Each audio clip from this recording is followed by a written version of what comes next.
오늘 9월 1일이 됐습니다.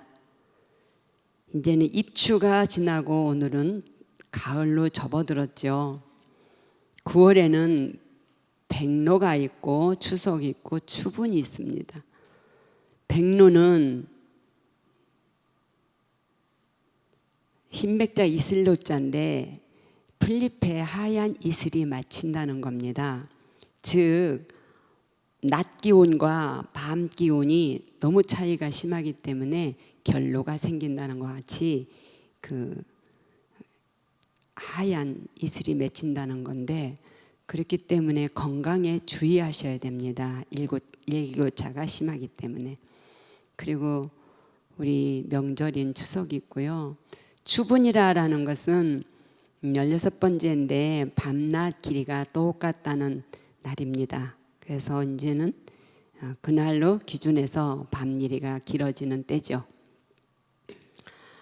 그리고 이제 오늘의 법문을 이렇게 해드린다는 것은 제가 뭐를 일러드린다는 것보다 부처님 법이 기존에 있는 법을 다시 우리는 상기시키고 그것을 더 다지고 실천하고, 여러분 여기와 계시는 분 또 스님네나 모르는 게 없습니다. 이제는 더군다나 손바닥 안에 모든 법문이 오픈되어 있기 때문에 부족함이 하나도 없습니다. 다 알 수 있습니다. 이제는 여러분들이 듣는 그대로 그거를 실천해서 또 법사가 되셔야 됩니다. 법을 전하는 여러분들이 부처님의 법을 전하는 법사가 되셨으면 하는 뜻에서 저는 올라와 오늘의 법문을 드리고자 합니다. 주제가 늘 똑같은 거지만 부처님께서는 왜 그토록 보시공덕을 강조하셨을까? 왜 부처님께서 그렇게 하셨을까? 당신께서 모든 걸 누리시고 입산하셔서 도를 깨달으셨는데 그렇게 보시를 강조하셨을까? 이렇게 봅니다. 보살도를 이루는데 육바라밀에서도 보시가 있었고, 중생을 구제하는 방법에 있어서 사서법에도 보시가 있고, 또한 최고의 경전이라는 화엄경에서 사무량심에도 보시가 있고, 이렇게 쭉 나옵니다. 또한 부처님께서 그 암경에 보면 이 세상에 보시가 여러 가지가 있지만 딱 두 가지로 나눈다면 법보시와 제보시가 있느니라 라고 했습니다. 그럼 왜 이렇게 강조를 하셨을까 하면 부처님 말씀도 하기가 어려우니까. 부처님 당시 때도 사람 사는 똑같았을 거 아니겠어요.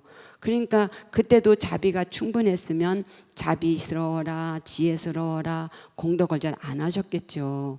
또 모든 수행자들이 다 화합하고 부처님 법에 다 중심에 이뤘다면 화합하라, 승가는 화합이다, 서로가 배려하라라고 안 하셨겠죠. 안 되고 어려우니까. 그래서 부처님께 그러셨습니까? 하기가 어려우니까. 그럼 뭐를 하라는 거냐?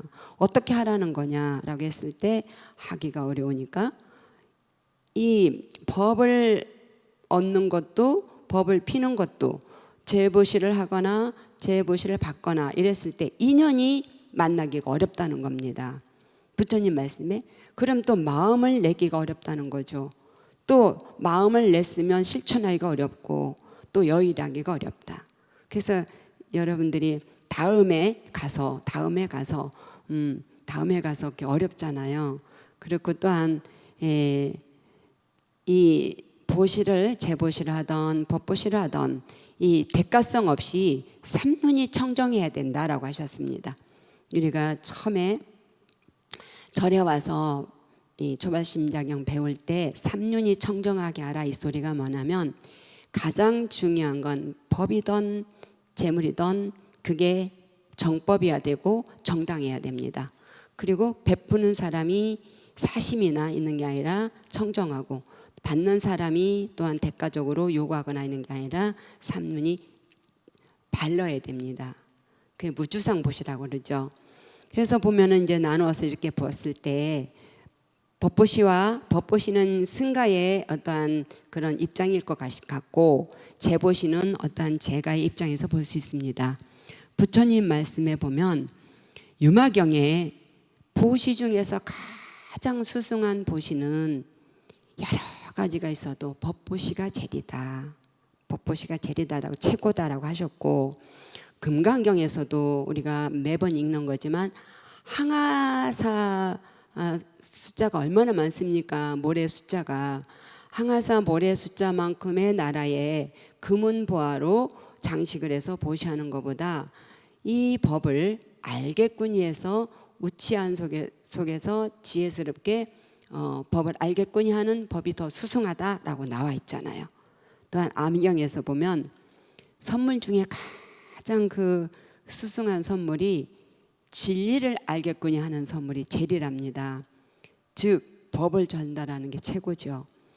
이랬을 때 부처님께서 그 증일아암경에 보면 45권 15에 보면 이렇게 나와 있습니다. 중생의 업식이 두 가지가 있나니, 그래서 분류가 업식의 분류가 두 가지가 있나니, 하나는 도업을 쌓는 사람이요, 하나는 재물을 쌓는 사람이요 하고, 은혜를 아는 두 가지 분류의 사람이 있나니, 하나는 진리를 가르쳐 준 은혜에 보답하는 것이요, 하나는 재물을 베풀어 준 은혜에 보답하는 것이다. 그러니 수행자들이여 시주의 은혜를 청정히 수용할 것이며, 제업보다는 제업보다는 도업을 우선시해서 지혜스러운 모습을 갖추어 스승이 되는 데 힘을 써라라고 나와 있습니다. 그러니까 누가 몰라요? 다 알지.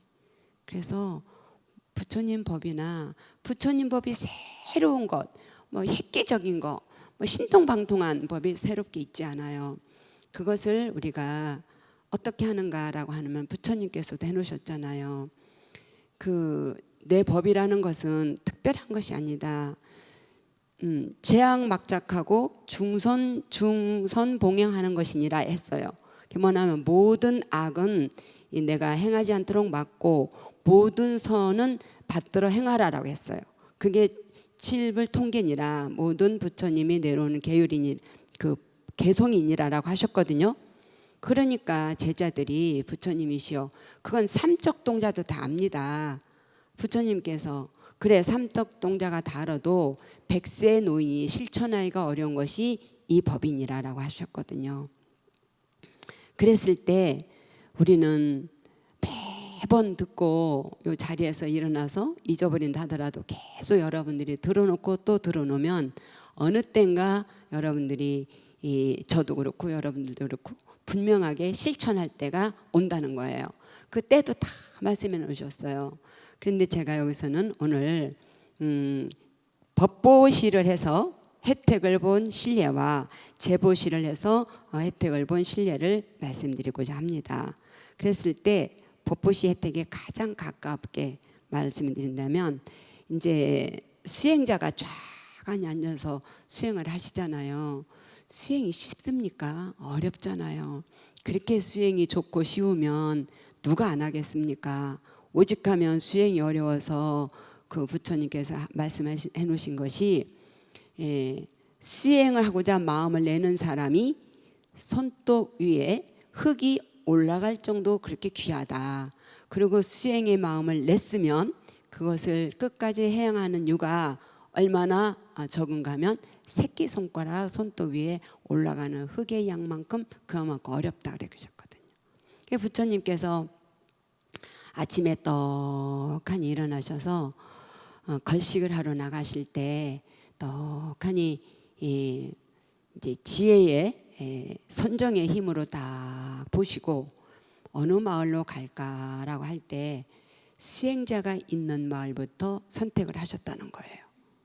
수행자가 있는 마을부터 선택을 하시고, 수행자가 없으면 그 다음에 선한 사람이 있는 곳에 가셨고, 선한 마음을 낸 사람이 없으면 효행을 하는 사람이 있는 곳에 마음을 택했다는 거예요.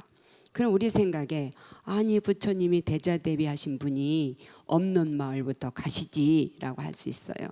그런데 부처님이 때로는 가섭존자는 없는 곳으로 걸식을 하도록 부탁을 하셨고, 아란존자는 아주 수승한 그 부유하고 그런 쪽으로 가시게 말씀하셨어요. 왜냐, 부자들은 마음 내기가 어려워서 같은 급을 선호한다. 아란존자가 젊고 멋있고 하니까. 그리고 가난한 자들은 마음이 여려서 너무나 훌륭한 분을 만나면 숨는다. 그래서 가섭존자 연세가 좀 있었거든요. 보내드렸고, 부처님도 때로는 그렇게 하셨는데 그만큼 수행자를 선호하셨어요. 어느 때 이렇게 말씀하셨어요. 제자들이, 부처님 그 어려운 나라 백성들을 도와야지요. 그 수승한 나라만 쫓아가면 부처님 자비스럽지 않지 않습니까? 라고 할 때 그러셨어요. 그 말도 맞다. 다 맞는데 같은 씨앗이라도 옥토밭에 심어서 그 결과가 다르고 자갈밭에 심어서 그 결과가 다르다 라고 해서 인연의 소치다라는 말씀을 해놓으셨습니다. 그래 이제 한 수행자가 너무 열심히 수행을 했어요. 수행을 하는데 그 가만히 앉아서 여러분들이 1시간 있어 봐요. 그 막 용투름을 할 거 아니에요. 그래서 너무 열심히 몸에 힘을 꽉 주고 하다 보니까 이 기가 다 머리로 올라가죠. 머리로 올라가면 여러분들이 그러잖아요. 그 신경을 팍 쓰면 머리에서 열난다. 머리가 뚜껑이 김이 난다. 뚜껑이 열린다 이러잖아요. 기를 다 머리로 올리면 이 머릿속에 있는 그 뉴런이라는 것은 머리카락보다 더 섬세해요. 섬세하고 그 까맣긴 연한 물속에 떠 있는 것 같이 그렇게 유하거든요. 그게 이제 열을 받거나 잘못되면 쓰러지죠. 그래서 그 열심히 하는 스님 뒤에 가서 이 스님이 가만히 사람이 왔다는 기척을 했습니다. 그러니까 아는 척을 하니까 몸에 힘을 빼시오, 마음에 힘을 빼시오, 조금 늦추시오 라고 할 때 이 수행자가 딱 그 자리에서 쓰러져 자더라는 거죠.